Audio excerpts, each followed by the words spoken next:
ஜெய் வாராகி. என்னுடைய அன்பு குழந்தையே, உன்னுடைய வாழ்க்கையில் பல ஏமாற்றங்களை சந்தித்து எப்பொழுது நம் வாழ்க்கையில் நல்லது நடக்கும் என்று காத்து கொண்டே இருந்தாய். உன்னுடைய காத்து கொண்டே இருந்ததற்கான பலனை நான் தர வேண்டும் அல்லவா? உனக்கு சோதனைகளை மட்டுமே தந்த நான் உன்னை சாதிக்கவும் வைக்க வேண்டும் அல்லவா? அதனால்தான் உன்னுடைய அனைத்து கர்ம வினைகளையும் உன் வாழ்க்கையிலிருந்து எடுத்துவிட்டு, உனக்கு தெரிந்தும் தெரியாமலும் செய்த பாவத்தையும் உன்னுடைய வாழ்க்கையிலிருந்து எடுத்துவிட்டு, உனக்கான அந்த நல்லதை செய்ய ஓடோடி உன்னை தேடி வந்துவிட்டேன். இதுவரை நீ அழுது புலம்பி உன்னுடைய வாழ்க்கையில் பாதி நாட்கள் எப்படி தெரியுமா? நகரம் போலவே இருந்துவிட்டது.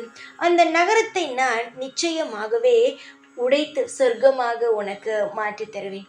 நரகம் என்று வாழ்க்கையை நினைத்தால் அந்த வாழ்க்கை நரகமாகத்தான் இருக்கும். எவ்வளவு பெரிய விஷயம் நடந்தாலும் அந்த வாழ்க்கையை வெறுத்து விடாதீர்கள். நீ இப்பொழுது வாழ்க்கையை வெறுத்துத்தான் இருக்கிறாய். இனி வெறுக்காதே. நிச்சயமாக உன்னுடைய வாழ்க்கை அமோகமாக இருக்கும். கவலைகள் என்பதை எப்பொழுதுமே சுமக்காதீர்கள். அப்படி சுமந்து கொண்டே இருந்தால் அந்த கவலையே வாழ்க்கையாக மாறிவிடும். நான் எதையுமே காரணம் இல்லாமல் சொல்பவள் கிடையாது.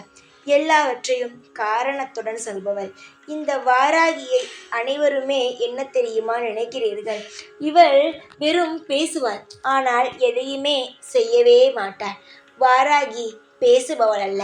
ஒவ்வொரு வார்த்தையையும் உனக்கு முன்பே வந்து சொல்லி ஆறுதலையும் தந்து அதற்கு பிறகு நடத்தியும் தருபவள்தான் இந்த வாராகி. இந்த வாராகியை யாரும் அவ்வளவு சீக்கிரமாகவே நெருங்க முடியாது. நீ என்னை நெருங்கி இருக்கிறாய் என்றால் அதற்கு பின் பல காரணங்கள் உண்டு.